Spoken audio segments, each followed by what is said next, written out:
हमने रमित भाई से मजाक में कहा था कि मैं एक पिक्चर बनाऊंगा, पिछली जब मेरी उनकी मुलाकात हुई थी।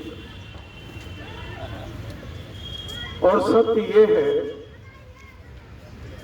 कि मैं उनसे निवेदन करना चाहूँगा और मैं इसका लिखा पढ़ी में प्रस्ताव भी दूंगा और मैं इस निष्कर्ष पे निकला भी हूँ कि घर घर पुलिस बैठा दिया जाए, अपराध रुकेगा नहीं। आज कम से कम 4 जुडिशियल सर्विसेज से लोग हैं, तब तक अपराध नहीं रुकेगा जब तक नैतिक नागरिक नहीं बनेगा। और जो बलात्कार की उम्र है वो 30 साल से, रमेश जी को मैं व्यक्तिगत जानता हूं, वो बहुत ही अच्छे योजनाकार हैं। और सुल्ताना डाकू की आपने कहानी सुनी होगी, लेकिन सत्य तो यह है कि उस सुल्ताना डाकू के पीछे स्ट्रेटजी क्या थी ये समझने वाली चीज थी जो इन्होंने रिसीव की। हम लोगों ने कहानी रिसीव की होगी, इन्होंने स्ट्रेटजी रिसीव की।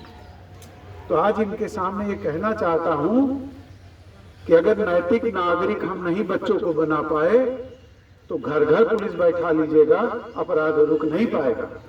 और चंद्रशेखर आजाद को, राहुल भाई, चंद्रशेखर आजाद को बच्चे और टीचर नहीं जानते। कोविड के पहले मैं गांव-गांव जाता था और चंद्रशेखर आजाद और ननका जी इनकी कहानियां सुनाता था।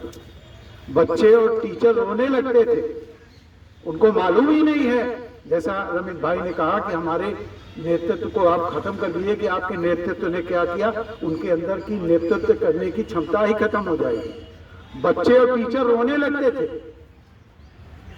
कि हमारे पूर्वजों ने इतना बलिदान दिया।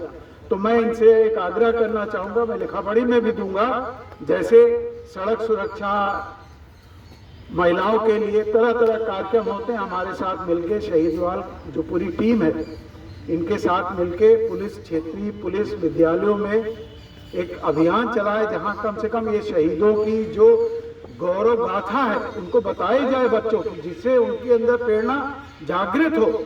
चंद्रशेखर आजाद के बारे में बहुत सारे लोग यहाँ जानते होंगे, लेकिन मेरा दावा है कि अधिकतर सिर्फ इतना जानते हैं कि वो बड़े भारी क्रांतिकारी थे, उन्होंने अंग्रेजों से लोहा लेते हुए गोली मारकर अपने को शहीद कर दिया। लेकिन वो ये नहीं जानते कि महिलाओं के प्रति उनका दृष्टिकोण क्या था, वो ये नहीं जानते कि अपने परिवार के प्रति उनका दृष्टिकोण क्या था, वो ये नहीं जानते होंगे कि पैसे के प्रति उनका दृष्टिकोण क्या था, वो ये नहीं जानते होंगे कि मित्रता के प्रति उनका क्या दृष्टिकोण था। चंद्रशेखर आजाद को पढ़िए तो आदमी जान ही नहीं रहा। हम एक अच्छा नागरिक, नैतिक नागरिक कब बनाएंगे? और अमित जी, मैंने आपसे मजाक में नहीं कहा था, मैंने धीरे धीरे अपने संसाधनों से, चूंकि मैं इसी का विशेषज्ञ हूँ, यही काम करता हूँ पिक्चर छोटी छोटी बनाने की। मेरे कई मित्र हैं, एनएसडी में हैं, एनसीजेडसीसी के डायरेक्टर हैं, सब ने सहमति दी है।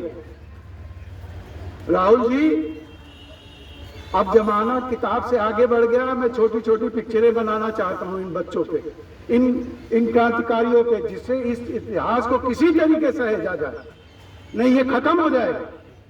और शहीदवाल पे चित्र और वो तो लगी रही है, वहां एक और बड़ी योजना है सूचना केंद्र की, जहां पे एक डिजिटल स्टूडियो बनाना है। जितने प्रयागराज के क्रांतिकारी हैं, जितने महान लोग हैं, अब लोगों को यही नहीं मालूम है कि प्रयागराज में भारत रत्न भी है।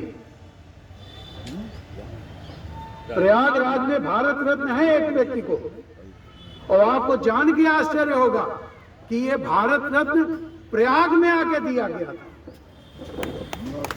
राजर्षि पुरुषोत्तम दास टंडन जी को, और आप लोग कोई जानते ही नहीं, और वो कहीं रखा।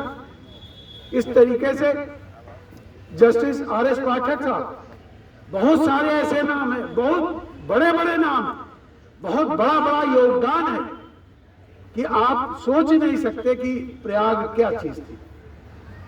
मैं एक कमेटी में, अभी उत्तर प्रदेश शासन प्रयागराज और कुंभ पे एक विशेषज्ञता कमेटी बनाई है, उसमें मैं भी नॉमिनेट हूँ इत्तेफाक, क्योंकि ये सब जानकारी नहीं इसलिए मैं बता रहा हूँ कि प्रयागराज के विषय में, ये तीर्थ कैसा था।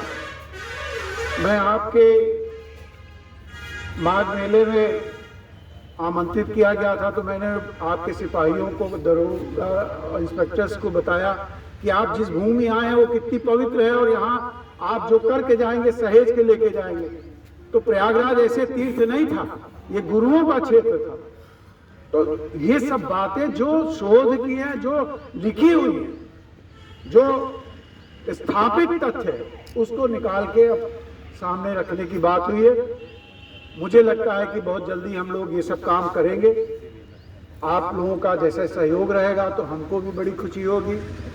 यहीं से मोहित अग्रवाल जी के सामने जब इन्होंने कहा एक नई चीज़ आई, आज आप बैठे हैं, मैं आपको जल्द ही लिखा पढ़ी ब्लैक एंड वाइट में भेजूंगा प्रस्ताव।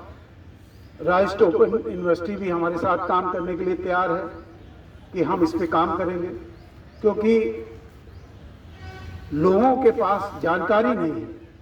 टीचर बड़ी संख्या में है, नौकरी कर रहे हैं, लेकिन वो जुनून नहीं है कि आपको क्रांतिकारियों के बारे में, महान लोगों के बारे में जानकारी, तथ्य इकट्ठा करना है। तो वो हमारे साथ इस विषय पे काम कर रहे हैं। हम उनको स्टेप देंगे, वो अपना स्ट्रक्चर देंगे, हम आगे काम करेंगे। तो ये सब काम हो रहा है। आप सबकी शुभकामना रहेगी। तो किताब भी लिखी गई है, प्रयाग से प्रयागराज तक का ही बलिदान खंड है, जिसमें 10 दिनों का डिटेलिंग है कि कहाँ कहाँ कब कब क्या क्या हुआ, कौन गद्दार था। सीएबी के एक अध्यक्ष थे सुरेश त्रिपाठी जी, इलाहाबाद हाई कोर्ट के वरिष्ठ अधिवक्ता थी। जब उन्होंने किताब पढ़ी वो आजादी के, तो उन्होंने कहा मैं चाहता हूं पाठक जी गद्दारवाल भी बने, और मैं पूरा पैसा देने के लिए तैयार हूं, सीएबी में बनवाने के लिए तैयार हूं। लेकिन अभी हम लोग शहीदवाल पे उलझे हैं, वो बन जाए तो गद्दारवाल की नौबत आए। भाई प्रमोद जी, आप दोनों लोगों का बहुत बहुत धन्यवाद। आपने वही बात कही जो मेरे मन में है, और मैं धीरे धीरे उस पर काम कर रहा हूँ।